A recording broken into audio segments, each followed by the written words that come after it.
अस्सलाम वालेकुम स्टूडेंट्स। आज आपका नेक्स्ट टॉपिक है हाइड्रोकार्बन, एरोमेटिक हाइड्रोकार्बन में resonance energy and stability of benzene. इसका एक टॉपिक, एक पार्ट आप पिछले लेक्चर में सीख चुके हैं, व्हाट इज़ रेजोनेंस। अब रेजोनेंस एनर्जी करना है।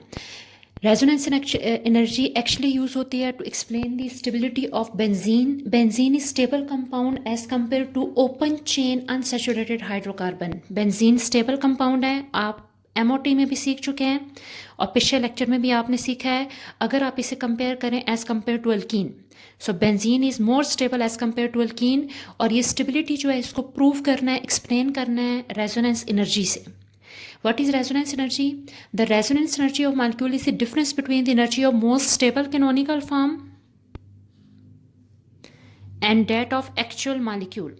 रेजोनेंस में आप सीख चुके हैं दो टाइप के स्ट्रक्चर होते हैं। एक होता है जो स्ट्रक्चर ड्रा करते हैं आप रियल स्ट्रक्चर को एक्सप्लेन करने के लिए, उसे आप कैनोनिकल फॉर्म कहते हैं। और एक स्ट्रक्चर होता है रियल स्ट्रक्चर, जिसे आप एक्चुअल स्ट्रक्चर कहते हैं। अगर हम कैनोनिकल फॉर्म और एक्चुअल स्ट्रक्चर की एनर्जी का डिफरेंस ले लें मैथमेटिकली, तो जो एनर्जी आपको मिलती है उसे आप रेजोनेंस एनर्जी कहते हैं। रेजोनेंस एनर्जी ऑफ बेंजीन, इसकी वैल्यू आती है 152 किलो जॉल पर मोल। अब ये वैल्यू कैलकुलेट कैसे करनी है, calculation. Resonance energy of benzene को हम कैलकुलेट करते हैं by its heat of hydrogenation. Hydrogenation reaction, addition of hydrogen to any molecule is called hydrogenation, क्योंकि ये एक्सोथर्मिक रिएक्शन है। So during hydrogenation heat release होगी, जिसे आप हीट ऑफ हाइड्रोजिनेशन कहेंगे। इसी हीट, इसी एनर्जी से आप रेजोनेंस एनर्जी कैलकुलेट करेंगे। अब देखते हैं आपके पास फुल प्रोसीजर क्या आता है। फर्स्ट स्टेप, सबसे पहले हमें दो फॉर्म्स की एनर्जी चाहिए। अभी हमने देखा हमें एक कैनोनिकल फॉर्म की एनर्जी चाहिए, एक एक्चुअल मॉलिक्यूल की।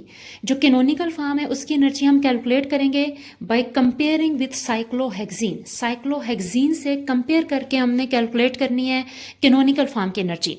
अब cyclohexene, hexa mean 6 carbon, E having one double bond and cyclomine, all carbons are arranged in ring। तो ये 6 कॉर्नर का मतलब है 6 कार्बन रिंग में अरेंज है। साइक्लो हेक्स मीन 6 कार्बन है और एक पाई बॉन्ड है, सो एंड में E पाई बॉन्ड को रिप्रेजेंट कर रहा है, cyclohexene. Hydrogenation, addition of hydrogen कर रहे हैं। फिर आप पिछले टॉपिक्स में सीख चुके हैं हाइड्रोजिनेशन हमेशा कैटलिस्ट की प्रेजेंस में होता है, कैटलिस्ट मस्ट है। सो कैटलिस्ट यूज कर रहे हैं प्लाटिनम। हाइड्रोजन जब ऐड होगा तो वीक पाई बॉन्ड ब्रेक हो जाएगा, so pi bond is converted into single bond. अब जो प्रोडक्ट आई है वो रिंग में है, इसलिए साइक्लो नेम के अंदर लिखा है। कार्बन अभी भी 6 हैं क्योंकि 6 कॉर्नर वाली रिंग है हेक्सा, लेकिन अभी सारे बॉन्ड सिंगल नजर आ रहे हैं। तो एंड टर्म क्या यूज हुई है, ANE, cyclohexane. So hydrogen add हुई, साइक्लोहेक्सेन बना। और क्योंकि ये एक्सोथर्मिक रिएक्शन है, so during energy reaction energy release होगी -120 kilo joule per mole. Minus mean heat energy release, exothermic reaction. और ये जो वैल्यू है ये एक्सपेरिमेंटल वैल्यू है, एक्सपेरिमेंटली ये वैल्यू कैलकुलेट की है। नेक्स्ट आ जाता है second step, hydrogenation of cyclohexadiene. अब साइक्लोहेक्साडाइन सेकंड कंपाउंड है जो कंपेयर किया है। अब एक्चुअली इससे पहले साइंटिस्ट ने जो मेन चीज़ यहाँ से फाइंड की वो ये है, अगर 6 कॉर्नर वाली रिंग और उसमें एक पाई बॉन्ड हो तो उसकी एनर्जी आती है 120। इसका मतलब है अगर हम कैलकुलेट करना चाहें 2 पाई बॉन्ड के लिए तो एनर्जी क्या आनी चाहिए। If there are 2 pi bond in the ring, अगर पाई बॉन्ड में 2 रिंग हुई, रिंग में 2 पाई बॉन्ड हुए तो 1 पाई बॉन्ड की energy 120 multiplied by 2 pi bond है, तो इसका मतलब है एनर्जी आपके पास तकरीबन 240 किलो जॉल पर मोल आनी चाहिए। अब इसको प्रूव करना है, यानी जो कैलकुलेटेड रिजल्ट है उसको प्रूव करने के लिए एक्सपेरिमेंटली साइक्लोहेक्साडाइन को कंसिडर किया।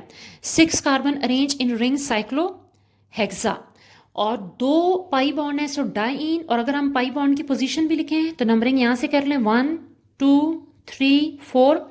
फिर आप नॉमेनक्लेचर में सीख चुके हैं, जब हम डबल बॉन्ड की पोजीशन लिखते हैं तो डबल बॉन्ड 2 नंबर के बीच में है, आप लोअर नंबर लिखते हैं position. So 1 and 2 mean lower number 1 position होगा first pi bond. Second double bond की पोजीशन 3 and 4 में से लोअर नंबर 3 लिया जाएगा। सारे के सारे कार्बन रिंग में है और इसके लिए साइक्लो टर्म स्टार्ट में लिखनी है। 6 कार्बन है हेक्सा, 2 पाई बॉन्ड है डाई, पाई बॉन्ड और डबल बॉन्ड के लिए ENE 1,3 cyclohexadiene on the basis of position of double bond. इसका मतलब है 2 डबल बॉन्ड बेंजीन की तरह अल्टरनेट है। फिर एक पाई बॉन्ड में एक हाइड्रोजन मॉलिक्यूल यूज़ होता है, यहाँ पे 2 पाई बॉन्ड है तो 2 हाइड्रोजन मॉलिक्यूल यूज़ हुए हैं। प्लैटिनम कैटालिस्ट मस्ट है। ड्यूरिंग रिएक्शन दोनों पाई बॉन्ड ब्रेक हो गए, सारे बॉन्ड सिंगल में कन्वर्ट हो गए, सो प्रोडक्ट सेम है, साइक्लोहेक्सेन ही बनी है। एनर्जी रिलीज हुई है -232 और ये एक्सपेरिमेंटल वैल्यू है। अब अगर आप देखें तो जो कैलकुलेटेड वैल्यू है, कैलकुलेटेड वैल्यू और एक्सपेरिमेंटल वैल्यू में इतना ज़्यादा डिफरेंस नहीं है। एक्सपेरिमेंटल वैल्यू आई है 232 और कैलकुलेट से हमने प्रिडिक्ट किया था, अंदाज़ा लगाया था कि 240 किलो जॉल एनर्जी रिलीज होनी चाहिए। सो तकरीबन सेम रिजल्ट, करीब करीब रिजल्ट आया है। बिल्कुल ऐसे ही फिर हमने थर्ड मालिक्यूल कंसिडर किया, हाइड्रोजनेशन ऑफ साइक्लोहेक्साट्राइन। अगर आप ये गौर से देखें तो एक्चुअली एक कैनोनिकल फॉर्म है बेंजीन के जिसे हम कंसिडर कर रहे हैं। साइक्लोहेक्साट्राइन में 6 carbon arrange in ring, hexagonal ring, 3 pi bond और सारे पाई बॉन्ड अल्टरनेट हैं, यानी पोजीशन लिखें तो ये अल्टरनेट आते हैं। For example first pi bond 1 and 2 position आएगी 1, second pi bond 3 and 4 position lower number 3, third double bond 5 and 6 position आएगी 5, 1 3 5।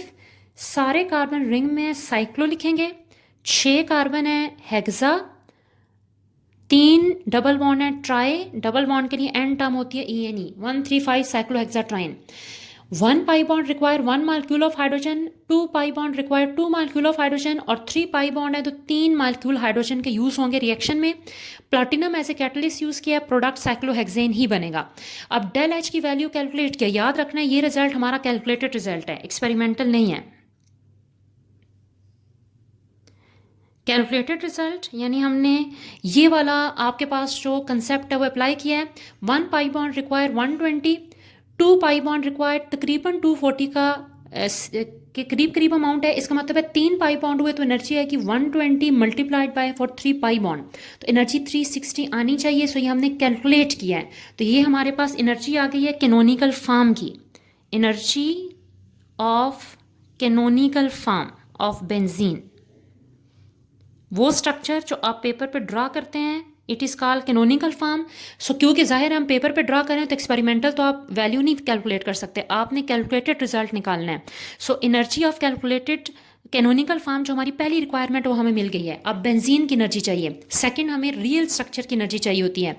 सो ये बेंजीन हमने डीलोकलाइज इलेक्ट्रॉन बता दिए, 3 पाई बॉन्ड होते हैं, सो 3 हाइड्रोजन यूज़ होंगे, प्लैटिनम, और ये सारा हम एक्सपेरिमेंटली कर रहे हैं। यानी बेंजीन लिया है, उसका एक्चुअली हाइड्रोजन के साथ रिएक्शन करवाया, साइक्लोहेक्सेन बना, एनर्जी आपके पास एक्सपेरिमेंटल वैल्यू आई है -208 kilo joule per mole of energy. अब ये हमारे पास जो है रियल मॉलिक्यूल की एनर्जी है, एनर्जी ऑफ रियल मॉलिक्यूल। हमें 2 एनर्जीज चाहिए थी, दोनों हमने कैलकुलेट कर ली। अब जरा रेजोनेंस एनर्जी की डेफिनेशन पे जाएं दोबारा। रेजोनेंस एनर्जी की डेफिनेशन थी डिफरेंस, मैथमेटिकली डिफरेंस लेना है, energy of stable canonical form की एनर्जी जो कैलकुलेट किया 360 एंड एक्चुअल मॉलिक्यूल ये जो अभी एंड में बेंजीन की एनर्जी है ये -208। अब दोनों का डिफरेंस ले लेते हैं तो रेजोनेंस एनर्जी आ जाएगी। सो अब आपके पास एक एनर्जी ये आ गई कैनोनिकल फॉर्म, एक ये आ गया आपके पास actual molecule. So energy of canonical form 360 minus energy of real benzene 208, आपके पास 152 is the resonance energy of benzene.